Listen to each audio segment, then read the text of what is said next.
Yo guys, what up? Lowrider ST, Black Moon Tattoo, done at the shop for the night. We are headed home.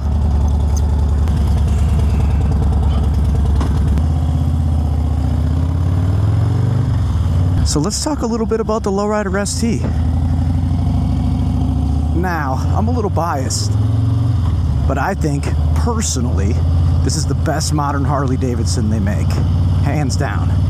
And there's a lot of reasons. Now, before you guys get your panties in a bunch, now remember, I own this motorcycle, so of course I'm a little biased. But truly, the more I think about it, and the more I analyze it, I keep coming back to the conclusion that this is, in fact, the best modern Harley-Davidson. And here's why. Ooh, I'm low on gas. It's okay, gas light will be on. First of all, it does it all.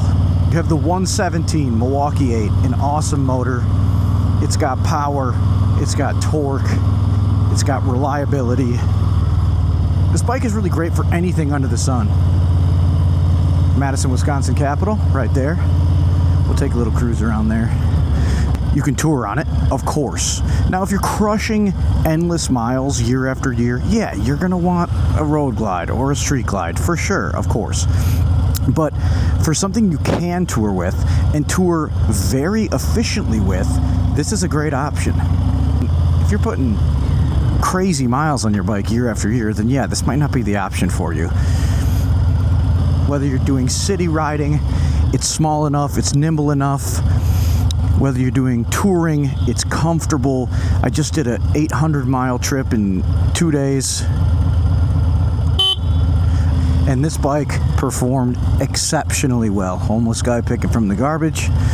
Comes with these great mid controls, really aggressive riding position. I'm 5'11", 6 foot with shoes on, and this thing is perfect. It's ideal. God, people are driving so bad. I've owned this bike. I bought it in June of 2024, and now we are into June of 2026. It's been 2 years since I bought the bike, and I am still in the honeymoon phase, literally. But if you're looking for a bike that's amazing in the city and amazing for long trips, amazing for weekend trips, getaways, or even a cross-country trip from New York to LA, this thing is more than capable. I love riding my motorcycle. Motorcycles are meant to be ridden. I'm not a guy who wants to tinker. I'm not a guy that wants to constantly work on my bike. I'm not a guy that wants to pay someone to have to work on my bike all the time. I want a bike where I can go in my garage, start it up, and I could rip it all the way to Los Angeles if I wanted to, or wherever your heart desires. I love actually riding motorcycles. I think I have a decent amount to go on too. It's not like this is my first and only bike. I've had a Sportster 883, I've had a Sportster 1200, I've had a Street Bob, the 114, I've had a Lowrider S, and now the Lowrider ST. Now, the Lowrider S is essentially the exact same bike, but I'm OCD, I want what I want. And I wanted the fairing and I wanted the hard bags. So I traded in my 2023 Lowrider S and got the 2024 Lowrider ST.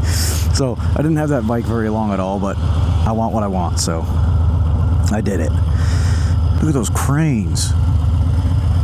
So as I said, it's a go anywhere, do anything bike. Bottom line, you can't argue that, no matter who you are. Road Glide comes in right around what? 820 pounds without fluid, something like that. I think the Lowrider ST comes in, I don't know, right around 680 pounds. Somebody in the comments might roast me on that, but I think it's pretty close. It's somewhere in that 120 to 150 pound difference. I've actually ripped the 2025 Road Glide a good amount, and that bike is cool. It's cool. I do really like it. But it's a little too big for me, and it's just not exactly what I want to be cruising around on day after day. I do a lot of city riding. I live in Madison, so 280,000 population. It's a mid-sized city, but I'm riding to work all the time. But I also like to rip long miles out in the country for 3, 4, 5 hours with homies. If I was to add another motorcycle to the stable, it would honestly probably be like an FXR, something like that. But that's about it. You know, I got a lot of friends who are into choppers and stuff. I love choppers, they're awesome. Just not exactly my thing. Yeah, if I had you money, for sure, I'd have a pimp knucklehead sitting in my garage that I'd rip around town once in a while.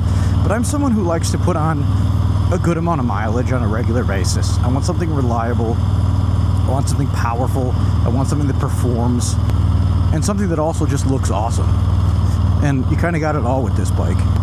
So I put some serious money into this bike. And honestly, I just want to hang on to it. I'm one of these people that I regularly want to switch things up. I'm always buying a new car every few years. It's the anti-investment, but I always like to switch things up. And, you know, I've actually had quite a few motorcycles, but as soon as I got this bike, I was like, I don't want another motorcycle. I mean, I say that now, but who knows? In a few years, I might trade it in, or I'll keep this one and I'll pick something up. You have a motorcycle that's great right out the box. Yeah, I've done a lot to this bike. I put a lot of money in it so far, and I'm probably going to keep putting money into it. But even right out the box, this bike is awesome. And now with the new 117, it's the high output, upgraded cam, so you're even getting a little bit more power, which is great. Yeah, guys, it's just an all-around amazing bike in every way. So if you're looking at a Lowrider ST, you haven't got hands-on with it, you haven't gotten to the dealership to test ride it, go do that, because I think you're going to be instantly hooked. You know, I talked to one of my buddies. He was looking at a Road Glide. I talked him into the Lowrider ST. He was like, "Dude, best decision I've ever made." And there's like, you know, there's a lot of guys now trading in their Road Glide and Street Glide for a Lowrider ST because you can do it all. Especially for guys like me, they're like, "Oh, well, I need a bike I can put a lot of miles on." Well, now you have something that does both, and does both so well. In town and long distances. That guy was creepy. He looked like a serial killer. That's my 2 cents on the Lowrider ST. Wow, it's popping over here. Woo-hoo-hoo. Of course, I'm biased because I own it, but it's because it's just that good. That's the real deal. All right, guys. Well, thank you so much. Appreciate your time. Appreciate you checking out the video. Please like and subscribe, and we'll talk to you later. All right, peace.